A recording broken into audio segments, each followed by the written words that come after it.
السلام عليكم ورحمة الله وبركاته.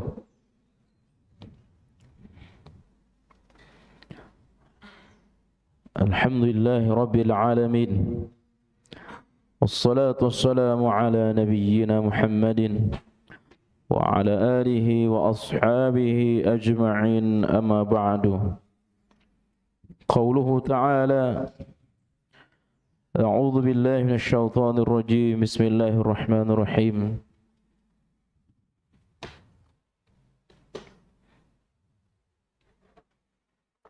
يا أيها الذين آمنوا اتقوا الله حق تقاته ولا تموتن إلا وأنتم مسلمون. وقال رسول الله صلى الله عليه وسلم: اتق الله حيثما كنت وأتبع السيئة الحسنة تمحها وخالق الناس بخلق حسن. Jamaah salat Asar Masjid Al-Hidayah yang dimuliakan Allah Subhanahu wa taala. Alhamdulillah, kita bersyukur kepada Allah Rabbuna tabaraka taala. Pada sore hari ini Allah Subhanahu wa taala memberikan kesempatan kepada kita untuk melanjutkan kajian kitab yang rutin kita baca, yakni kitab Minhajul Muslim, ditulis oleh Syekh Abu Bakar Jabir Al-Jazairi rahimahullahu ta'ala. Bapak Ibu yang dimuliakan Allah Subhanahu wa ta'ala, meskipun sudah lewat bulan Syawal, tapi tidak ada salahnya kita saling mengucapkan taqabbalallahu minna wa minkum siyamana wa siyamakum. Mudah-mudahan Allah Subhanahu wa taala berkenan menerima ibadah Ramadan kita, dan berharap semoga kita kembali dipertemukan dengan Ramadan 1445 Hijriah tahun akan datang. Dan saya juga ingin mengingatkan kepada diri saya dan kita semua, sekarang kita berada di bulan Zulqa'dah, ya. Zulqa'dah ini berturut-turut sampai nanti Muharram, 90 hari kurang lebih, 3 bulan berturut-turut. Ini disebut dengan bulan-bulan haram, ya, bulan-bulan haram. Surah At-Taubah ayat 36. Bulan-bulan haram ini, kata Allah Subhanahu wa taala, fala tazlimu fihinna anfusakum. Jangan sampai kita menzalimi diri kita di bulan-bulan haram ini. Di bulan Zulqa'dah, nanti Zulhijjah, Muharram, kemudian terpisah bulan Rajab. Jangan sampai kita menzalimi diri kita. Kita meningkatkan amal salih kita, ketakwaan kita kepada Allah Subhanahu wa taala, karena amal salih yang dikerjakan di 3 bulan ini, ya, ini pahalanya dilipat gandakan oleh Allah Subhanahu wa taala. Bapak Ibu yang dimuliakan Allah Subhanahu wa taala, kita masuk pada bab adab-adab terhadap saudara. Yang dimaksud di sini adalah saudara kandung, ya, adik atau kakak kita. Saudara kandung, adik atau kakak. Tentu kebahagiaan bagi orang tua yang memiliki anak yang banyak. Ya, ini adalah kebahagiaan tersendiri. bagi seorang tua memiliki anak banyak. Karena dari 7 perkara yang pahalanya terus mengalir, meskipun orangnya sudah meninggal dunia, tapi terus dia mendapatkan aliran pahala. Salah satu di antaranya adalah taraka waladan shaliha, meninggalkan anak salih. Ya. Maka orang tua yang cerdas adalah orang tua yang berpikir bagaimana setelah dia meninggal dunia anaknya itu terus ya mengirimkan pahala kepadanya. Ya, walaupun tanpa diniatkan secara khusus, dengan kesalihan anaknya, maka bapak ibunya yang sudah meninggal dunia mendapat pahala tuh. Ya. Tanpa harus diniatkan saya baca Quran, saya baca Al-Fatihah untuk orang tua, tidak mesti. Ya, dengan dia membaca Al-Quran, anaknya membaca Al-Quran, maka bapak ibunya mendapatkan bagian pahala dari anak tersebut. Kemudian yang kedua, bapak ibu yang dimuliakan Allah Subhanahu wa taala, kebahagiaan ketika kita memiliki saudara yang banyak. Ya. Saudara yang banyak. Terlebih setelah kedua orang tua kita meninggal. Ya, setelah kedua orang tua kita meninggal, karena yang menggantikan posisi kedua orang tua kita untuk kita berbuat baik kepadanya adalah saudara kita. Ya. Setelah bapak ibu kita meninggal, kepada siapa kita berbuat baik?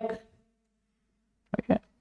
Sebelum ke yang lainnya, maka yang pertama adalah kepada saudara kita, saudara kandung tadi, kakak atau adik kita. Jadi semakin banyak kakak kita, ya, semakin banyak adik kita, maka semakin banyak peluang kita untuk berbuat baik. Ya, yang itu kata Nabi, kita akan baca hadisnya, kedudukannya sama dengan berbuat baik kepada bapak ibu. Ya.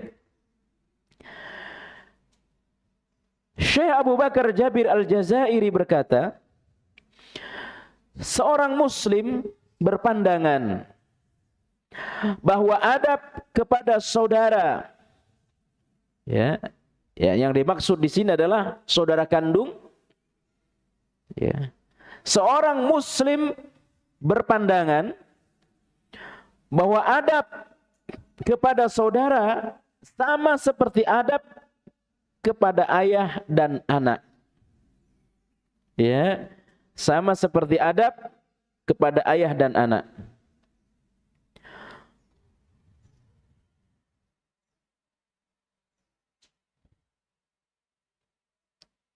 Jadi kalau kita berbuat baik kepada saudara kita, itu sama kedudukannya dengan ayah berbuat baik kepada anaknya. Ya. Oleh karenanya, adab seorang adik kepada kakaknya sama seperti adabnya kepada ayahnya. Ya. Jadi adik berbuat baik kepada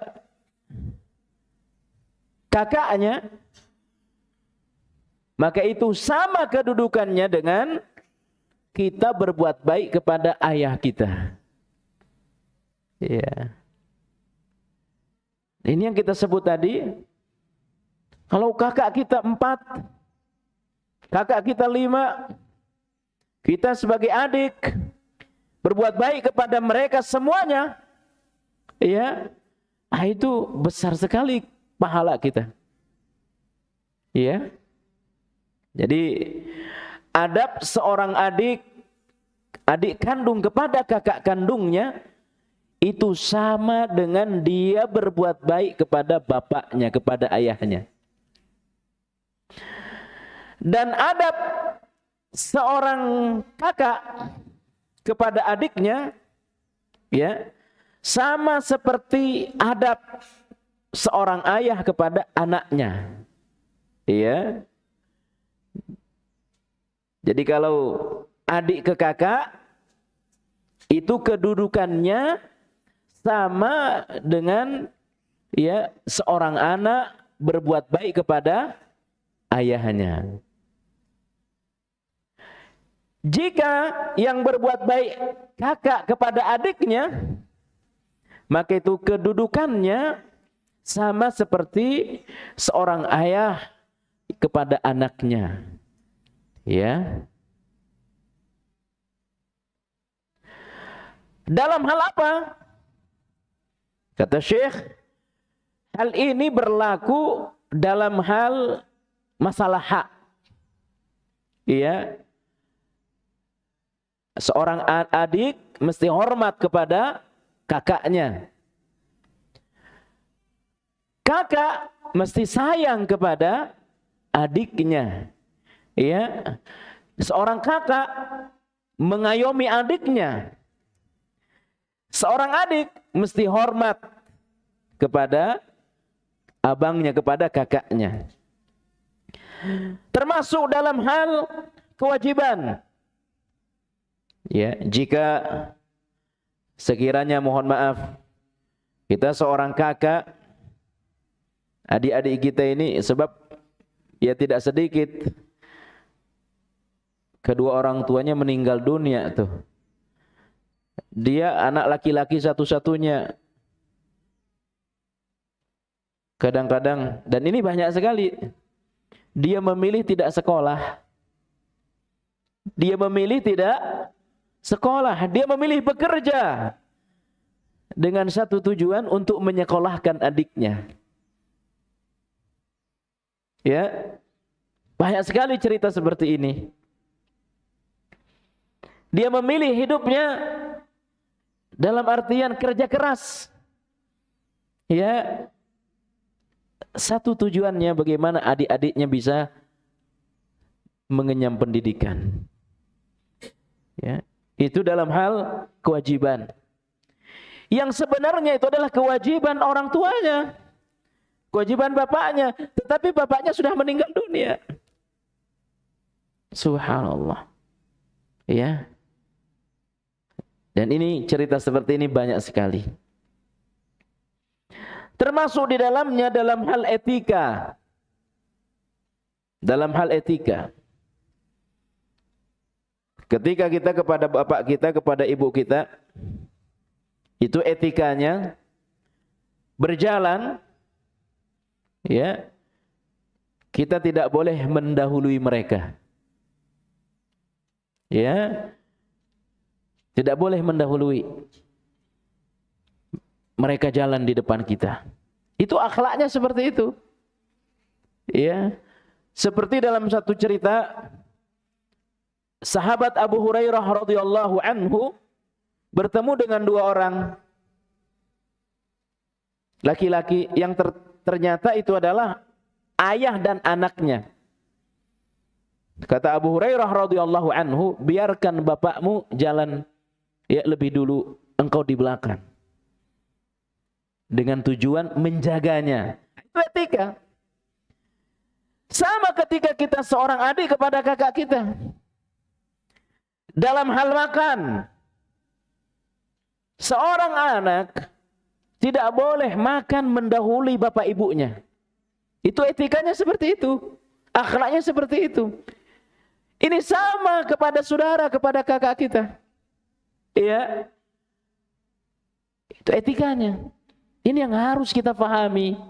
Iya. Tapi kadang-kadang mentang-mentang adiknya sukses secara keduniaan, ya, mentang-mentang adiknya lebih kaya, adiknya pesohor, pejabat, ya, disuruh-suruhnya itu kakak perempuannya, disuruh-suruh, ambilkan ini, tolong ini diambilkan. Ya, padahal nggak boleh itu. Sehebat apapun kita seorang adik, ya, kakak kita itu kedudukannya sama seperti bapak kita. Kita harus beretika, kita harus beradab. Ketika kita makan tidak boleh mendahului dia. Ya, ketika kita duduk tidak boleh mendahului dia, mendahului kakak kita. Dia terlebih dahulu kita persilahkan untuk duduk. Ya. Hal inilah yang disabdakan oleh Rasulullah sallallahu alaihi wasallam dalam hadis yang sahih. Diriwayatkan oleh Imam Al-Baihaqi. Ya. Haqqu kabiril ikhwati ala saghirihim kahaqqil walidi ala waladih. Hak seorang kakak atas adiknya adalah sama seperti hak seorang ayah atas anaknya. Ya. Dalam riwayat yang lain, Rasulullah sallallahu alaihi wasallam bersabda, birra ummak wa abak. Berbaktilah engkau kepada ibumu. Setelah engkau berbakti kepada ibumu, wa abaka, dan berbaktilah engkau kepada bapakmu, pada ayahmu. Summa ukhtak. Setelah engkau berbakti kepada ibumu, kepada bapakmu, berbaktilah engkau kepada ukhtaka, saudara perempuanmu. Ya, saudara perempuanmu. Maka kita berbakti kepada saudara perempuan kita, ya, itu sama kedudukannya kita berbakti kepada ayah kita. Ya. Ini satu, ya, kebahagiaan, ya, manakala kita punya kakak perempuan. Ini satu nikmat. Terlebih, ya, jika orang tua kita sudah meninggal dunia. Ya, kedudukannya sama dengan kita memberi makan kepada bapak kita. Ya, kita beli baju bapak kita belikan apa saja yang diinginkan oleh bapak kita. Semua yang diinginkan kita penuhi. Ya, asal kita mampu. Setelah beliau meninggal dunia, siapa yang menggantikan posisinya? Kakak perempuan kita. Summa ukhtaka, lalu kakak perempuanmu. Sama tuh, ya, kedudukannya kata Nabi kita Muhammad sallallahu alaihi wasallam. Wa akhaka, setelah engkau berbakti kepada kakak perempuanmu, maka kepada saudara laki-lakimu. Ya. Jadi saudara perempuan dulu, baru kepada saudara laki-laki. Inilah orang tua yang bahagia itu adalah orang tua yang melihat anaknya akur. Ya. Anaknya akur. Itu senang sekali orang tua. Orang tua diajak makan, udah lansia, ikut dia. Ya. Tapi dia enggak makan. Nangis orang tua. Nangisnya itu nangis bahagia melihat anaknya akur. Itu senang orang tua. Ya. Sama ketika keduanya sudah meninggal dunia. Ya. Ketika bapak ibu kita meninggal dunia, maka adik kakak ini tidak rebutan warisan. Iya. Nah, ini didasari kepada pemahaman ilmu. Kalau tidak memiliki ilmu, ya rebutan. Ya, saya yang merawat. Oh, saya anak perempuan. Ya. Kamu kan sudah punya rumah kamu. Ah, itu karena tidak memiliki ilmu. Tapi kalau didasari kepada ilmu, ya, dia akan bagi peninggalan orang tuanya sesuai syariat. Ya. Sesuai syariat. Sebab kadang-kadang Bapak Ibu yang dimuliakan Allah SWT, Ya, harta warisan ini yang bikin gak akur nih. Kadang-kadang, ya, harta warisan bikin tidak akur. Dan banyak sekali ceritanya. Ya, banyak sekali cerita, Pak. Ya, adik kakak tidak saling menyapa karena urusan tanah. Bapak ibu yang dia, ya, bapak ibunya meninggalkan tanah, tidak diurus, ya, sama-sama tidak ngerti, akhirnya bermasalah, ya. Nah, kita ini, kita punya tugas sebagai orang tua, selain mendidik anak mereka, mendidik anak kita, kita juga harus bagaimana berusaha agar anak-anak kita ini akur. Ya, akur. Tidak boleh ada, ya, persaingan, sebab ya bisa jadi persaingan antar adik kakak. Dan ini nyata, Pak, nyata. 2 pekan lalu saya di WA teman saya. Ya, dia seorang, ya, tadinya pengusaha. Setiap pulang ke kampungnya, dia bagi-bagi duit, terutama kepada ibunya masih hidup. Bapaknya sudah meninggal, ibunya masih hidup, dikasih duit. Tapi pas pulang kemarin, dia tidak bawa apa-apa, karena usahanya sedang tidak baik. Ya, begitu pulang, nah, saudara-saudaranya itu ngasih duit ke ibunya sejuta-sejuta. Yang lain itu, adik kakaknya ngasih duit ke ibunya. Wah, itu, ya, teman saya ini direndahin, dihina. Ya, kok kamu nggak seperti adikmu sih? Kok kamu tidak seperti kakakmu? Kakak kamu ngasih duit ke saya sejuta, masa kakakmu enggak? Ya, selalu disudutkan teman saya ini. Cerita, ya, sampai dia berkata, ya, ibu, ya, padahal dia salah, tetap saja dibela. Apa saya bukan anak ibu? Kata teman saya. Dia minta maaf ke ibunya. Apa saya durhaka, Ustaz, katanya. Saya katakan, ucapan antum itu salah. Ya, ucapan antum itu salah.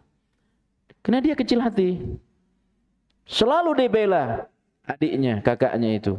Karena adiknya ini, kakaknya ngasih duit ke orang tuanya sejuta. Dia tidak ngasih apa-apa. Sebelumnya dia sering ngasih. Karena usahanya sedang tidak baik, ya pulang ketemu ibunya, ternyata disambut kurang bagus. Ya. Nah, ini. Jadi bagaimana ini pekerjaan kita sebagai orang tua? Anak kita ini akur, ya, baik, ya, itu seneng tuh orang tua seperti itu, Pak. Ya, jadi kita punya tugas seperti itu. Anak kita, adik kakak akur. Bapak Ibu yang dimuliakan Allah Subhanahu Wa Taala, sebelum kita masuk pada bab berikut, bab adab terhadap kerabat, dalam pembahasan tadi apa ada yang ingin ditanya, disilahkan. Ya, sebelum kita masuk pada adab atau bab berikutnya, silahkan jika ada yang ingin ditanya terkait adab terhadap saudara. Jika tidak, kita masuk pada adab terhadap kerabat. Ya, karena bab tadi hanya ada 2 hadis yang dibawakan oleh Syekh Abu Bakar Jabir Al-Jazair. Adab terhadap kerabat.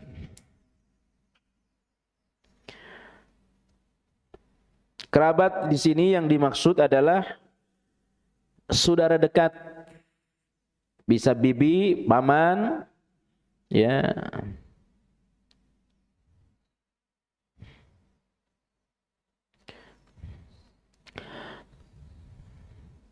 Seorang muslim harus menjaga sopan santun kepada para kerabat. Seperti halnya dia sopan santun kepada bapak ibunya, kepada saudaranya, adiknya atau kakaknya. Ya. Dan ini berawal dari bagaimana kita kepada orang tua. Bagaimana kita kepada saudara. Kalau sudah baik kepada ibu, baik kepada bapak, itu kita juga akan baik kepada adik kakak kita. Itu otomatis. Kalau kita sudah baik kepada adik kakak kita, insya Allah kita juga akan baik kepada paman kita, kepada bibi kita. Ya, kita akan baik. Sehingga kata Syekh Abu Bakar Jabir Al-Jazair, ia akan bergaul dengan bibi dari jalur ibunya sebagaimana ia bergaul kepada ibu kandungnya. Dia akan memperlakukan ya adik ibunya sama seperti dia memperlakukan ibunya. Ya. Pun demikian dia akan menjaga hubungan baik kepada bibi dari jalur ayahnya sebagaimana dia berbuat baik kepada ayahnya. Ya. Jadi saya ingin ulang, kuncinya itu bagaimana kita kepada orang tua kita. Ya, bagaimana akhlak kita kepada ibu kita, bagaimana akhlak kepada bapak kita. Kalau kita sudah beradab, santun kepada orang tua kita, insyaallah kepada kakak perempuan kita, kepada adik perempuan kita, kita akan baik. Kalau sudah baik kepada adik perempuan, kakak perempuan, kepada bibi kita dari jalur ibu dan dari jalur bapak, kita pun akan bergaul sebagaimana kita santun kepada ayah dan ibu kita sendiri.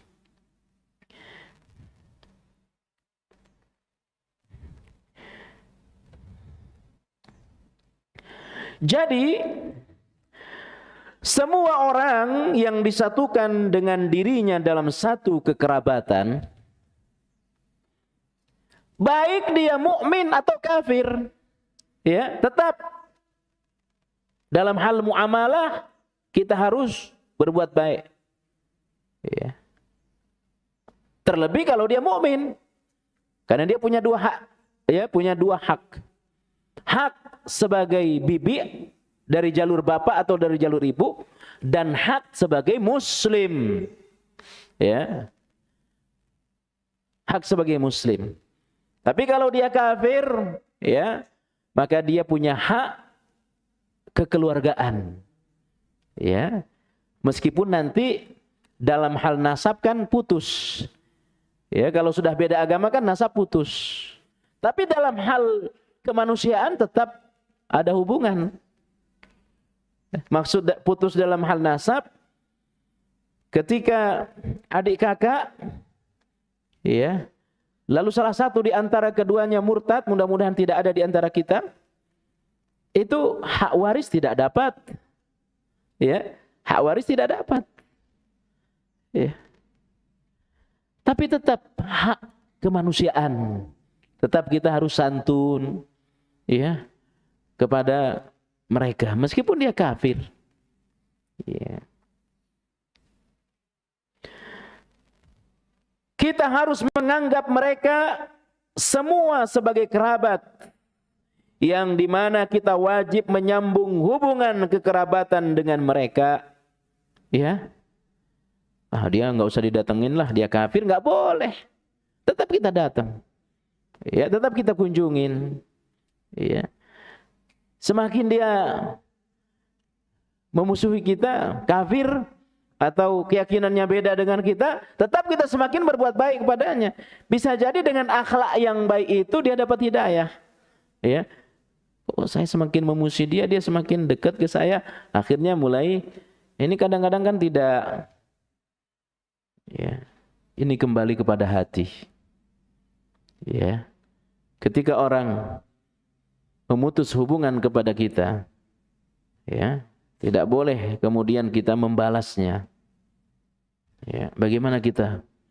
Ya, dan ini prinsipnya mengalah saja. Ya, kata Rasulullah SAW, tidak akan turun derajat kita dengan kita mengalah, minta maaf. Ya, Tidak akan turun derajat kita dengan kita datang kepada orang yang memutus hubungan kepada kita. Ya. Kalau istilah orang saling pasang tanduk, ya nggak bakal ketemu itu. Ya, dia emosi, kita juga emosi. Jadi tetap selama dia adalah kerabat kita, meskipun dia kafir, tetap kita harus mengunjunginya. Ya, harus berbuat baik kepadanya. Kita harus tetap menjaga adab kepada adik ibu kita, kepada adik bapak kita, atau kepada kakak ibu kita, kakak bapak kita. Harus menjaga adab, bicara yang santun. Ya. Jangan istilah tadi sama seperti kepada kakak perempuan atau adik perempuan. Mentang-mentang kita, mohon maaf, mudah-mudahan tidak. Ya, mentang-mentang dia kaya, ya, adik ibunya miskin, kakak ibunya miskin, ya, ngomongnya sembarangan. Gak boleh, ya, tidak boleh. Tidak akan tinggi derajat kita dengan harta yang banyak, ya. Tidak akan tinggi derajat kita dengan, ya, jabatan yang hebat. Tetapi derajat kita ini akan ditinggikan dengan seberapa baik hubungan kita kepada orang. Ya, bagaimana akhlak kita, ya, kepada orang lain. Ia harus menghormati orang-orang tua di antara para kerabatnya. Ya. Menyayangi anak-anak kecil dari para kerabatnya. Menjenguk orang yang sakit di antara mereka. Ya. Kalau kita kepada atasan kita harus datang karena bos kita sakit, datang. Kenapa kepada adik ibu kita tidak datang, kepada adik bapak tidak datang? Mentang-mentang dia miskin, ya, mentang-mentang dia, mohon maaf, ya, secara ekonomi, ya, menengah ke bawah, ya, yang penting saya kirim duit, nggak boleh, ya, tetap harus datang, ya.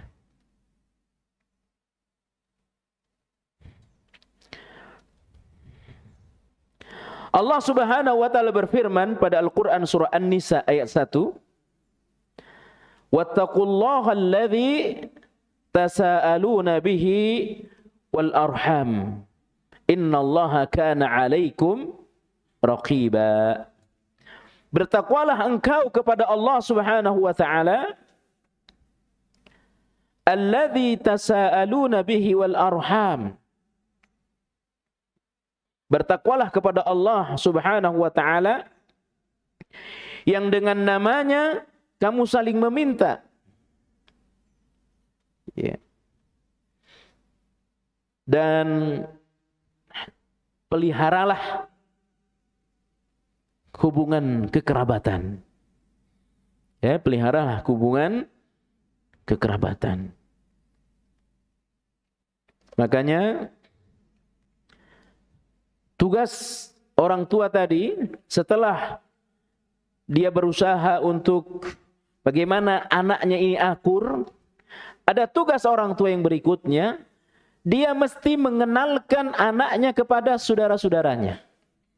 Ya, dia mesti mengenalkan anak-anaknya kepada kerabat-kerabatnya.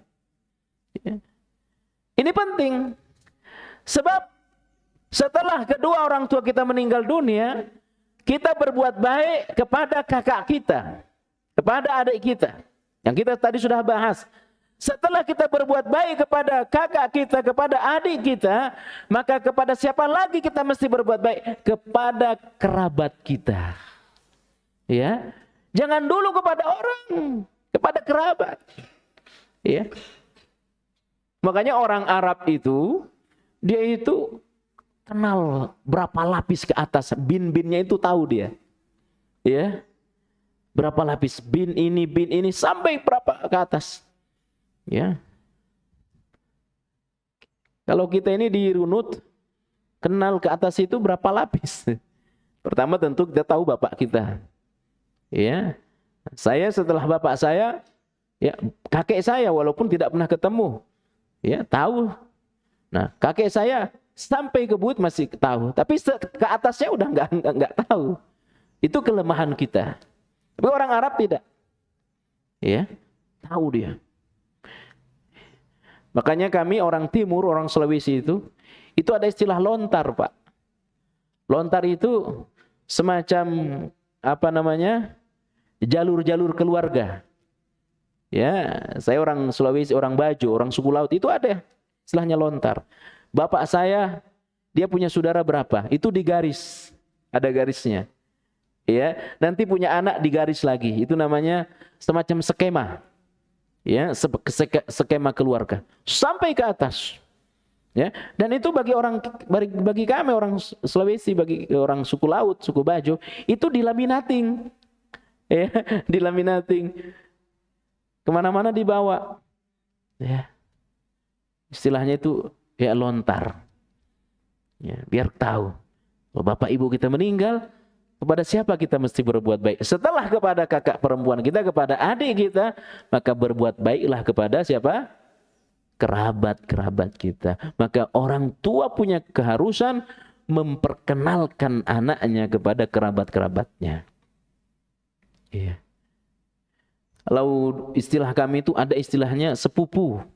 Sepupu sekali, sepupu 2 kali, sepupu 3 kali, sepupu 4 kali, ada istilahnya. Istilah Sulawesi itu kalaki min tede, kalaki min 2, kalaki min 3. Tapi sepupu sekali. Sepupu sekali itu saya ya punya anak laki-laki. Nah, kakak perempuan saya punya anak, itu namanya sepupu sekali. Anak saya punya anak, anak kakak saya punya anak, namanya sepupu 2 kali. Ya, cucu saya punya anak, cucu kakak perempuan saya punya anak, namanya nanti sepupu 3 kali. Sampai 4, sampai 5. Nah, itu nyambung terus. Itu bagi orang kita, orang Sulawesi itu masih sangat bagus. Ya. Karena kita orang pulau itu biasa nginap malam ini, nginap di rumah siapa, nginap di rumah siapa. Itu masih terjaga kekerabatan. Ya. Ini penting, ini ajaran Nabi. Agar kita menjaga hubungan, berbuat baik kepada mereka, terlebih setelah bapak ibu kita apa? Meninggal dunia. Ya. Bapak ibu yang dimuliakan Allah SWT. Allah berfirman pada surah Al-Ahzab ayat 6. Wa ulul arhami ba'duhum awla bi ba'din fi kitabillah. Ya. Wa ulul arhami ba'duhum awla bi ba'din fi kitabillah. Orang-orang yang mempunyai hubungan darah satu sama lainnya lebih berhak ya dalam hal waris mewarisi di dalam kitab Allah Subhanahu wa taala. Ini disebut dengan ulul arham. Ya. Pada surah Muhammad ayat 22. Ayat 22 surah Muhammad, Allah Subhanahu wa taala berfirman, "Fahal 'asaitum in tawallaitum an tufsidu fil ardi wa tuqatti'u arhamakum." Maka apakah kiranya kamu berkuasa? Kamu akan membuat kerusakan di muka bumi dan memutuskan hubungan kekeluargaan. Jadi memutus hubungan kekeluargaan itu sama kedudukannya dengan berbuat apa? Kerusakan di muka bumi. Ya, di dalam surah Muhammad ayat 22. Saya ulangi. Ya, memutus hubungan kekeluargaan ya, bisa jadi karena memang dia tidak kenal, karena tidak tahu. Ini salah siapa? Salah orang tua yang tidak mengenalkan apa? Anak-anaknya. Ya. Itu kata Allah Subhanahu wa taala, kedudukannya sama dengan berbuat kerusakan di muka bumi, ya. Tapi memang belakangan ini hubungan kekeluargaan ini agak terjaga, ada jarak. Itu bisa karena persoalan dunia. Ya. persoalan dunia.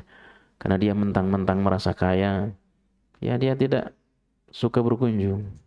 Nah, yang miskin malu datang kepada saudaranya yang kaya. Ya, saya malu ke sana. Ya, kenapa malu? Takut dianggap minta-minta. Ya. Nah, ini nanti Pak, ini kalau di kampung-kampung. Kapan kekerabatan itu terjaga? Musim pilkades. Ah, itu benar-benar itu. Siapa yang banyak keluarganya, kemungkinan menangnya itu besar. Ya, ada pertemuan keluarga. Kan udah musim pilkades. Itu karena di kampung-kampung, Pak. Itu pilkades itu ngalahin pilpres. Benar itu. Ya. Bahkan saling bunuh-membunuh ada. Ya. Kapal itu dibakar. Ya, kapal pendukung calon kepala desa ini dibakar oleh pendukung yang lain. Ada. Karena kami orang kampung, kami orang orang pulau terpencil. Jadi nuansa pilkades ini mengalahkan nuansa pilpres. Wah itu kekerabatan, wah itu udah dianu itu, ya pokoknya diaku semualah. Ya, diaku. Ini kamu keluarga saya, itu baru tahu kalau dia keluarga karena udah mau nyalon kepala desa. Nah, di dalam agama kita tidak boleh. Kita menjalin hubungan kekeluargaan tidak ada unsur dunia. Ya, semata-mata adalah perintah Allah Subhanahu wa taala, sebab memutus hubungan kekeluargaan kedudukannya sama dengan berbuat kerusakan di muka bumi. Surah Muhammad ayat 22, ya. Surah Rum ayat 38. Surah Rum ayat 38. Allah Subhanahu wa taala berfirman, "Fa'ati dzal qurba haqqah. Fa'ati dzal qurba haqqahu wal miskin wa banas sabil. Dzalika khairul lil ladzina yuriduna wajha Allahi wa ulaika humul muflihun." Maka berikanlah haknya kepada kerabat dekat, juga kepada orang miskin dan orang-orang yang dalam perjalanan. Itulah yang lebih baik bagi orang-orang yang mencari keridhaan Allah Subhanahu wa taala. Maka semakin banyak kerabat kita, semakin besar peluang kita mendapatkan ridha Allah Subhanahu wa taala. Apalagi mohon maaf, secara ekonomi kita lebih dari mereka. Ya, manfaatkan. Ya, manfaatkanlah harta yang lebih itu untuk kita kasih, bagi-bagi kepada kerabat-kerabat kita. Jangan dulu kepada orang, ya, tapi kepada kerabat kita. Dzalika khairun lilladzina yuriduna wajha Allah. Maka itu lebih baik terhadap orang-orang yang mengharapkan wajah Allah Subhanahu wa taala, ridha Allah Subhanahu wa taala. Wa ulaika humul muflihun, dan mereka itu adalah orang-orang yang beruntung. Jadi saudara, Bapak Ibu yang dimuliakan Allah, jamaah Masjid Al-Hidayah, kita mau diridhai oleh Allah, berbuat baiklah kepada kerabat kita. Mau kita beruntung, ya, sering-seringlah kita mengunjungi, ya, kerabat kita. Tidak ada unsur dunia, ya, tidak ada unsurnya, tapi semata-mata menjalankan perintah Allah Subhanahu wa ta'ala. Surah An-Nahl ayat 90. Surah An-Nahl ayat 90, Allah Subhanahu wa ta'ala berfirman, "Innallaha ya'muru bil 'adli wal ihsan wa ita'i dzil qurba." Sesungguhnya Allah Subhanahu wa taala menyuruh kita untuk berlaku adil dan berbuat kebajikan serta memberi bantuan kepada kerabat. Ya, kita disuruh untuk adil, ya, berbuat baik, dan banyaklah membantu kerabat. Banyak membantu kerabat.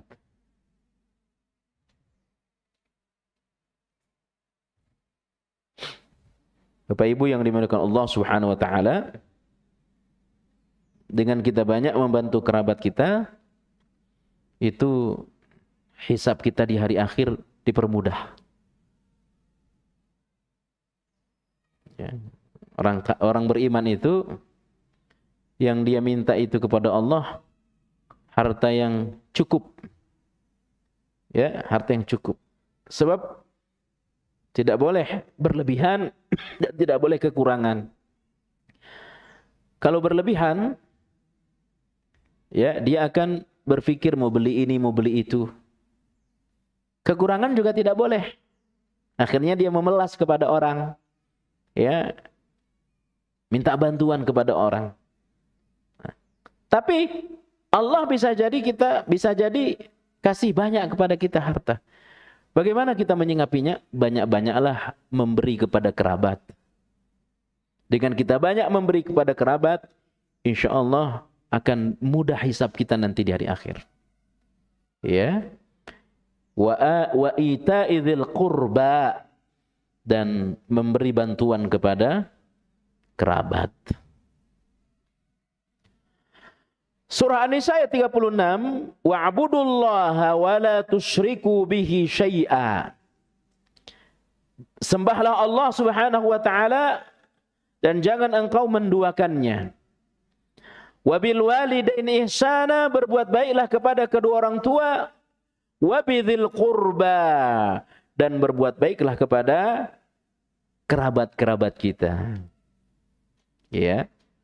Jadi perintah beribadah, ya, Allah sambung dengan perintah berbuat baik kepada kedua orang tua serta berbuat baik kepada kerabat. Ya. Wal yatama, dan berbuat baik kepada anak-anak yatim. Wal masakin, dan orang-orang miskin. Ya.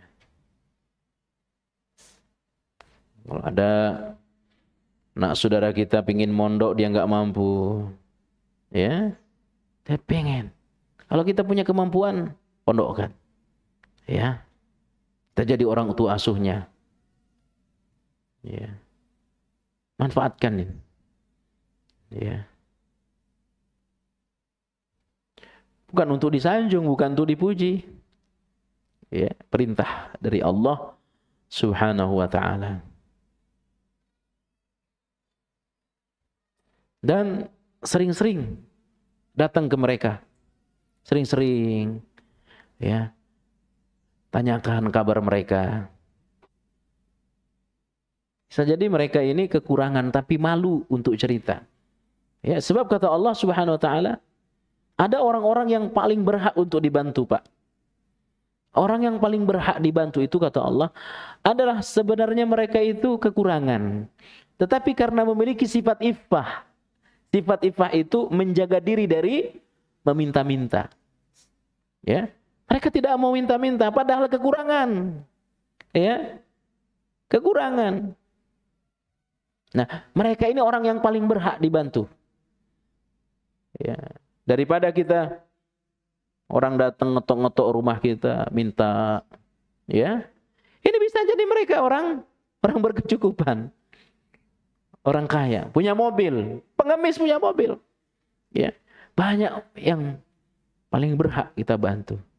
Bagaimana caranya? Sering datang ke mereka, berkunjung, tanyakan kabar mereka. Ya. Dan sebenarnya mereka kekurangan tapi tidak mau menceritakan kekurangan mereka. Karena mereka punya sifat apa? Iffah. Ya. Kita tahu mereka kekurangan karena kita sering datang. Kalau dia sendiri malu dia, Pak. Ya. Malu. Anak paman kita, anak bibi kita malu berkunjung ke kita. Ya. Karena terkesan pingin cari apa? Bantuan. Ya, karena hidupnya mohon maaf miskin. Ya. Ekonominya lemah. mau datang ke rumah kita itu malu sekali, malu. Ya, maka kita yang datang. Mereka merasa terhormat. Ya. Mereka merasa terhormat, merasa dianggap. Ya. Jangan kita yang selalu datengin, mentang-mentang kaya, gak mau datang ke rumah orang-orang miskin. Ya. Nah, nanti banyak orang datang ke rumah orang-orang miskin. Tadi itu musim pilkada. Iya. Nah, kita nggak boleh seperti itu. Wal yatama, dan kita mesti berbuat baik kepada anak-anak yatim. Ya. Wal masakin, orang-orang miskin yang bukan keluarga kita. Wal jari dzil qurba, tetangga dekat kita. Ya. Jangan sampai kita tidur enak, nah udah makan, ada tetangga kita susah tidur karena kelaparan. Ya. Itu orang yang buruk kata Rasulullah adalah dia tidur dalam keadaan kenyang, sementara ada tetangganya tidurnya susah karena tidak ada yang dia makan. Ya. Makanya pesan Allah, wal jari dzil qurba. Ya. Bantu tetangga dekat kita. Meskipun dia kafir, meskipun dia pendosa, bantu dia. Ya, saya nggak mau bantu dia kafir, nggak boleh. Ya. Tadi kita sebutkan, siapa tahu dengan kita sering membantu dia, dia dapat apa? Dapat hidayah, hidayah sunnah, hidayah tauhid, ya. Kecuali yang jelas-jelas untuk acara-acara yang haram, acara-acara yang tidak baik, maka kita tidak usah bantu, ya. Wal jaril junubi, tetangga yang jauh. Ya. Tangga dekat itu kisaran 40 rumah dari rumah kita. Itu masih disebut tetangga yang dekat. Ya. Was-sahibi bil jambi,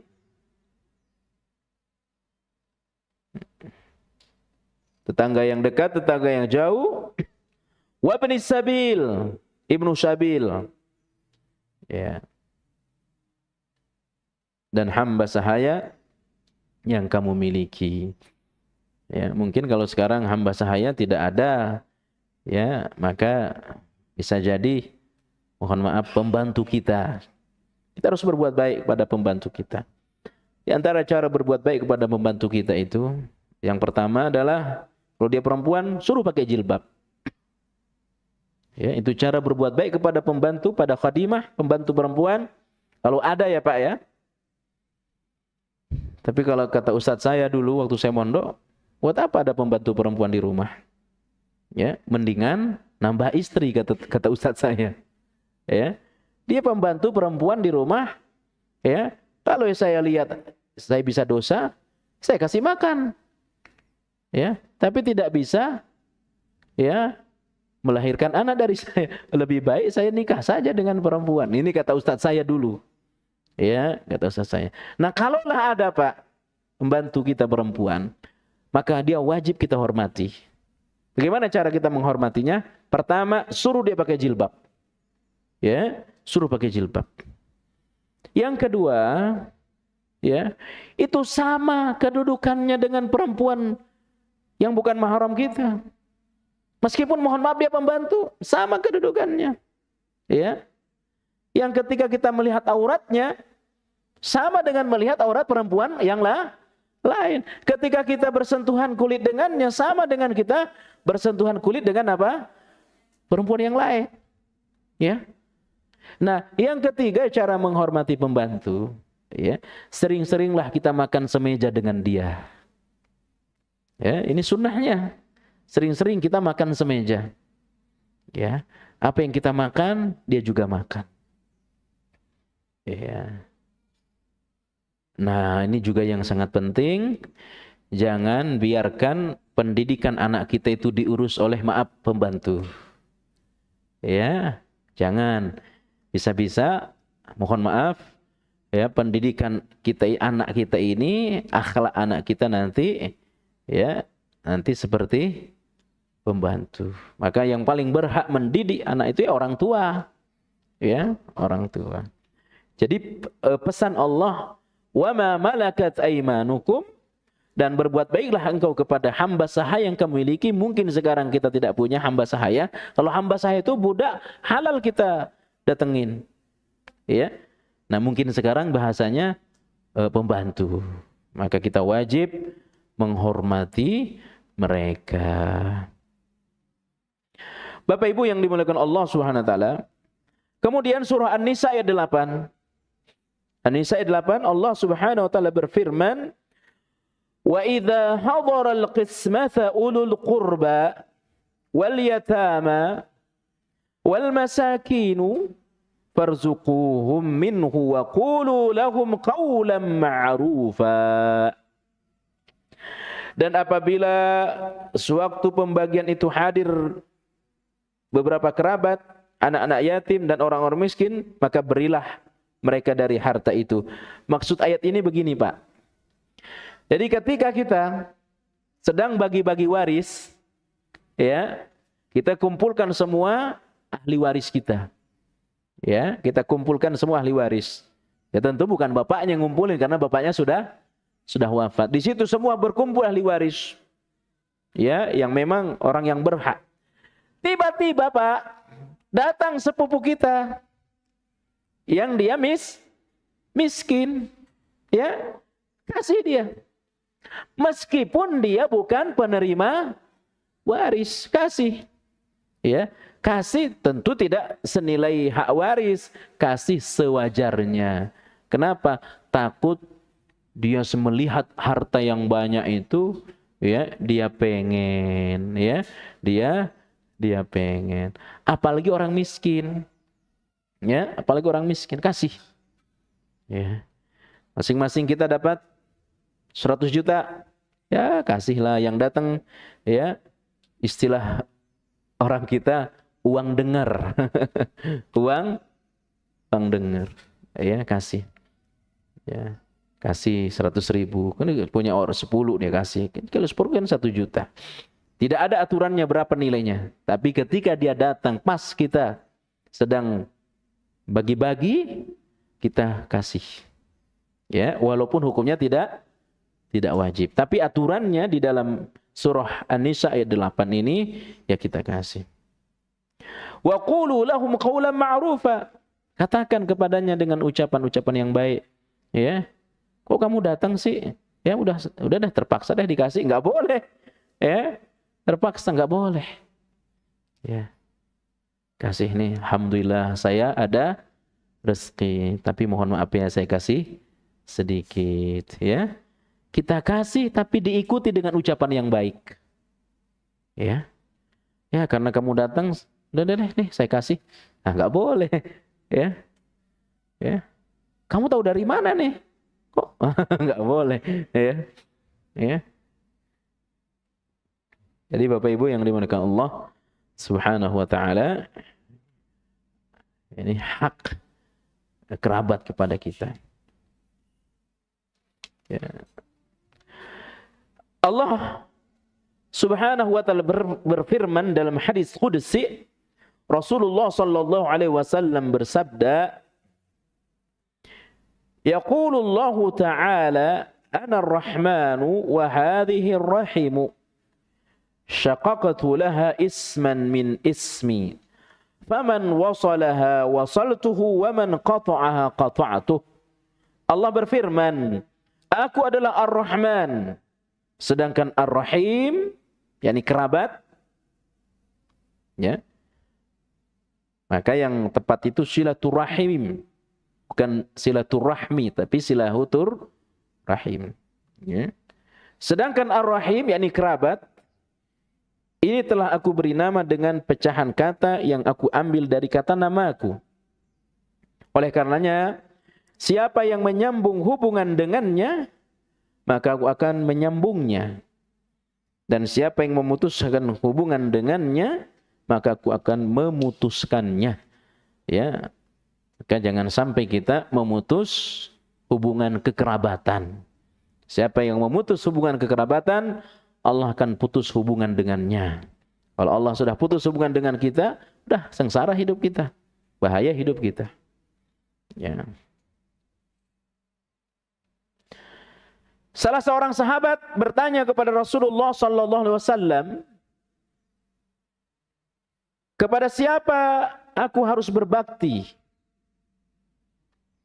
Kata Nabi, ummaka, summa ummaka, summa ummaka. Kepada ibumu, kepada ibumu, kepada ibumu. Summa abaka. Setelah Nabi sampaikan 3 kali, setelah itu kepada bapakmu. Summal aqrab fal aqrab. Setelah bapakmu, yang lebih dekat kepadamu sesudah bapakmu, adik kakak kita. Ya. Setelah kita berbuat baik kepada adik kakak kita, saudara kandung, kepada kerabat kita, sepupuan tadi, ya, anak bapak, anak paman kita, atau anak bibi kita. Kita harus berbuat baik kepada mereka. Ya. Hadis terakhir yang kita baca di dalam bab ini, as-sadaqatu 'alal miskin sadaqatun. Bersedekah kepada orang miskin, ya, adalah perkara yang baik, dihitung sebagai sedekah. Ya. Jadi kalau sedekah kepada orang miskin, baik, dan hitungannya sedekah saja. Ya, bahasanya hanya sedekah.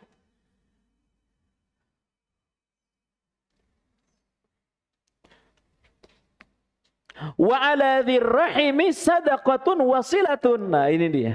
Tapi kalau kita bersedekah kepada kerabat, 2 nilainya.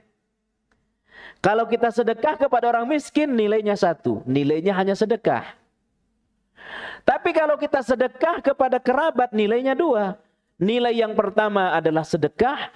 Nilai yang kedua adalah nilai menjaga hubungan kekerabatan. Makanya kalau kita punya uang dalam bentuk zakat mal, apakah boleh saudara kita dapat? Bagus. Dengan catatan dia termasuk penerima zakat mal. Maka pahala kita 2. Pahala pertama, pahala menunaikan zakat mal. Dan pahala yang kedua, pahala menjaga hubungan kekerabatan. Ya, jadi saya ulangi. Kalau kita sedekah kepada orang miskin yang bukan keluarga kita, nilainya hanya nilai sedekah.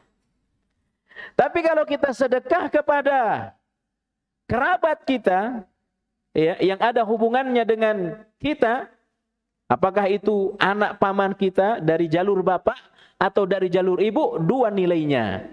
Nilai yang pertama nilai sedekah, nilai yang kedua adalah nilai silaturahim, ya.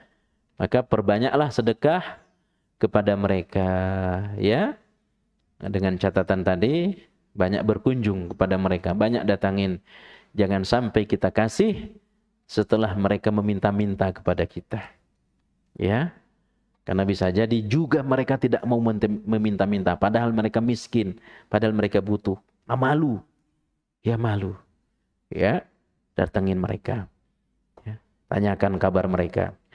Saya kira pembahasan kita cukupkan pada hari ini. InsyaAllah kita akan bahas pada pertemuan mendatang adab kepada tetangga, ya. Adab terhadap tetangga. Saya ada kajian lagi di Tanah Abang, jadi cukup demikian. Mungkin ada beberapa menit kita manfaatkan. Jika ada yang ingin ditanya, disilahkan.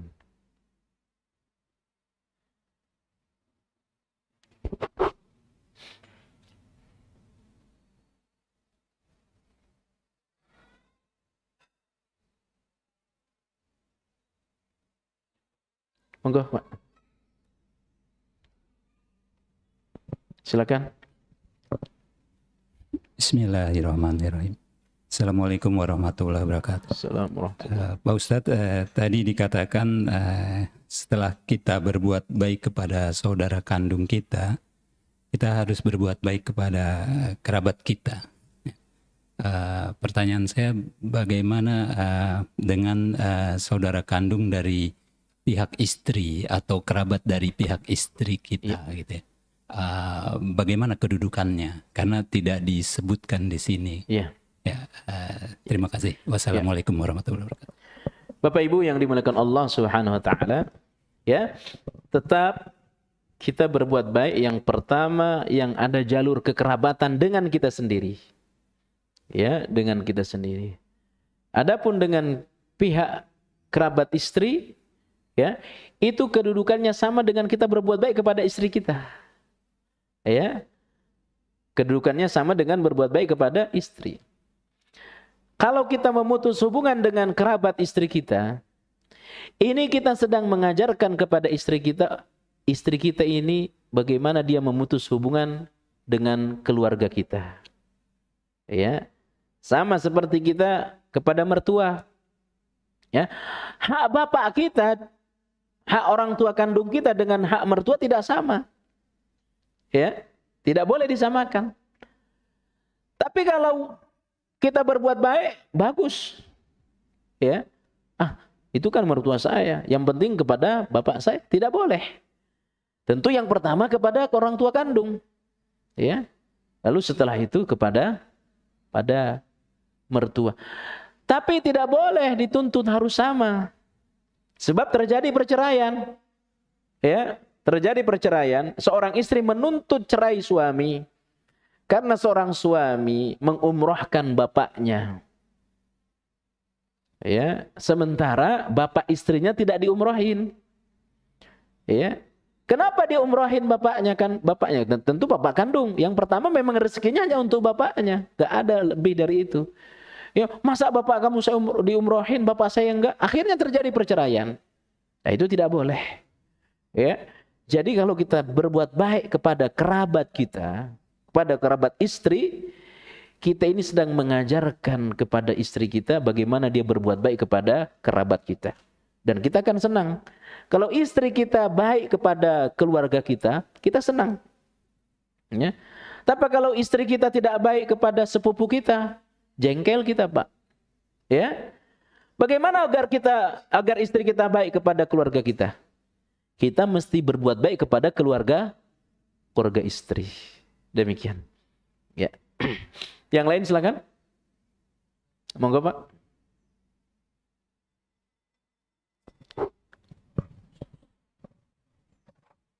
Assalamualaikum warahmatullahi wabarakatuh. Assalamualaikum.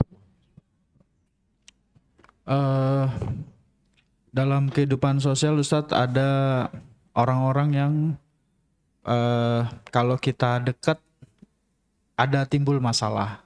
Ya. Entah masalah uang atau dia hianat dan sebagainya. Saya pernah baca literasi untuk orang-orang seperti itu boleh kita jauhi. Apa benar Ustadz demikian? Dan jika ada dalilnya mohon disertakan. Orang-orang dulu itu biasa yukhalit ma'an nas, ma'a ghairih. Biasa berhubungan, bermuamalah dengan orang lain. Tapi mereka mulai menjaga jarak dengan orang lain di usia 50 tahun. Itu orang dulu pertama ya. Jadi namanya bermuamalah, itu hal mesti. Hal yang mesti kita kerjakan. Karena kita tidak hidup dalam ruang lingkup kita sendiri. Ya. Tapi mulai menjaga jarak dengan orang di usia 50 tahun. Kenapa? Karena orang dulu itu di usia 50 tahun, mereka itu lebih fokus kepada urusan yang hubungan langsung kepada Allah. Ya. Banyak memikirkan hari akhir. Itu pertama.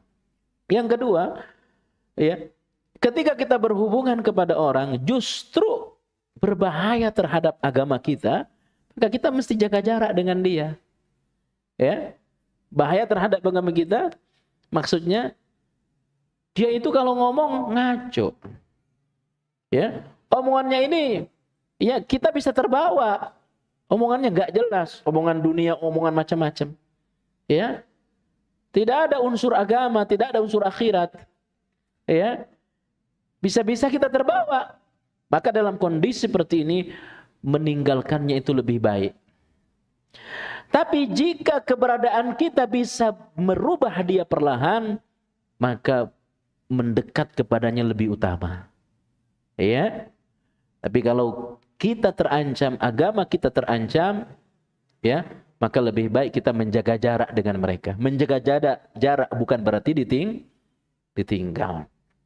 Nah, kadang-kadang ada manusia juga, ada orang yang kalau kita mau dekat kepadanya, dia memanfaatkan kita.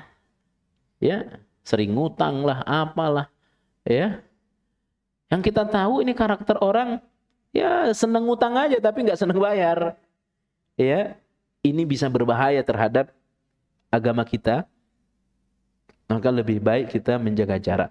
Tapi kalau dia itu ngutang, berhutang kepada kita karena dalam keadaan terdesak, ya, bukan soal gaya hidup, hanya soal tuntutan hidup, maka kita lebih baik mendekat kepadanya, banyak-banyaklah membantu dia. Ya, kalau perlu tidak lagi bahasanya meminjamkan kepadanya, tetapi bantu dia. Ya, jadi demikian. Yang lain?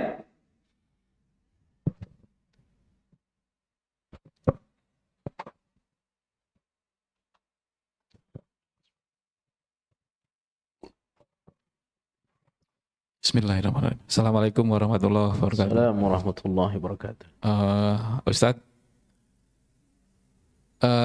bagaimana sikap kita kalau misalkan kerabat kita berhutang dengan kita, Ustadz? Berhutang, kemudian janjinya akan dilunasi sekian bulan. Kemudian baru berjalan beberapa bulan, lupa. Mungkin lupanya itu kita nggak tahu, Ustadz. Cuma kita Yang lupa siapa? yang kerabat kita, Ustadz. Yang berhutang. Iya, Ustadz. Cuma kita mau mengingatkan, takut silaturahimnya nanti terganggu, Ustadz. Makanya kita diamkan. Tapi begitu kita diamkan, nggak ini lagi, Ustadz. Akhirnya berjalan lama. Pertama itu tadi, jadi apa boleh nggak kita ingatkan? Bukan kita, boleh lagi, harus diingatkan. harus ingatkan, Ustaz. Kenapa harus diingatkan? Untuk menyelamatkan dia. Sebab kalau dia tidak bayar utang sampai hari akhir, dosa dia. Nah, kenapa dia bisa dosa? Bisa jadi karena memang dia lupa.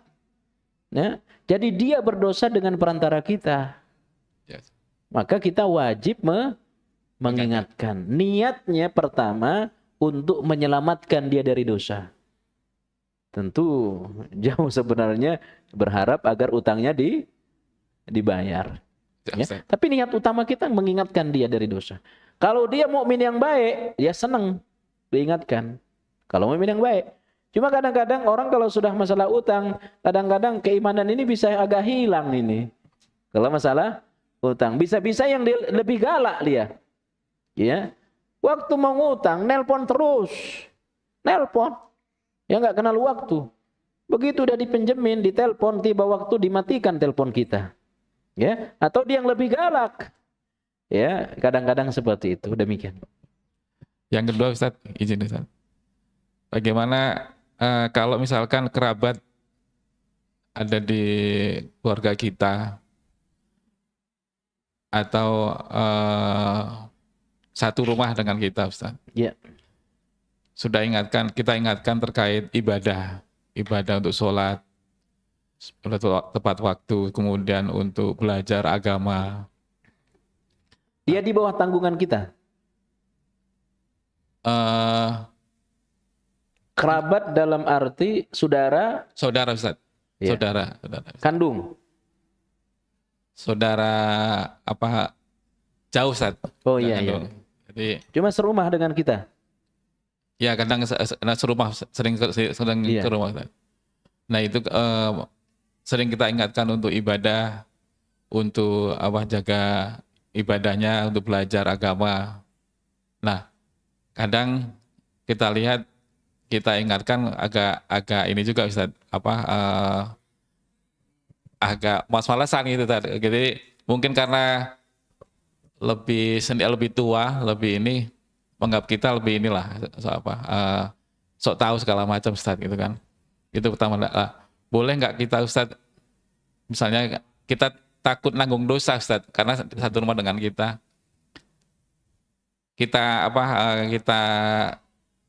secara halus kita suruh keluar dari rumah, Ustaz. Kita usir, mohon maaf istilahnya gitu, Ustaz. Boleh nggak, Ustaz? Boleh. Ya. Boleh. Ustaz. Ada teman saya, Ustadz bukan teman. Dia itu ya biasa bagi-bagi uang ke teman-teman. Ya, selama mohon maaf orang itu ngerokok nggak mau dikasih sama dia. Ya, kamu masih ngerokok, masih nggak mau dikasih. Ya, khawatir uang yang dikasih itu buat beli rokok.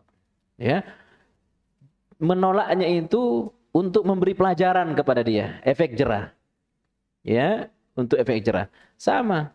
Ya, kita secara halus menyuruh dia untuk keluar dari rumah kita. Niatnya bukan untuk ya merendahkan dia secara kemanusiaan, tetapi untuk memberikan efek jerah. Ya, agar semoga setelah itu ada perbaikan dalam dirinya. Kalau ditanya boleh? Boleh. Ya, demikian. Makasih, Ustaz. Ya. Jazakallah. Barakallahu fikum. Enggak. Terakhir ya.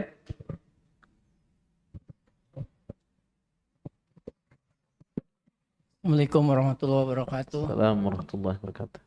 Masalah kerabat nih, kan kalau kalau kita satu persusuan sama orang itu kan kita nggak boleh nikah. Ya. Terus yang saya tanyain, dia itu mahram kita apa tidak? Kalau dia akhwat sama ikhwan kan, berarti dia batal nggak kalau wudu? Tidak. Tidak. Terus Tidak. yang kedua, kita bisa jadi wali dia apa tidak? Bisa. Terus yang ketiga juga, dia dapat warisan atau tidak? Maksudnya kita bisa kasih warisan apa enggak? Karena kan dia satu persusuan sama orang tua kita. Iya. Ya, makasih. Tidak. Tidak dapat. Ya. Karena dia tidak termasuk sebagai ahli waris. Cuma dia dapat sebagai hadiah saja nanti. Ya, demikian. Oke, cukup ya. Demikian kajian kita pada hari ini. InsyaAllah kita sambung di pertemuan mendatang. Ya, bahas kitab Minhajul Muslim. Demikian, subhanakallah bihamdik. Asyhadu an la ilaha illa anta astaghfiruka wa atubu ilaik. Assalamualaikum warahmatullahi wabarakatuh.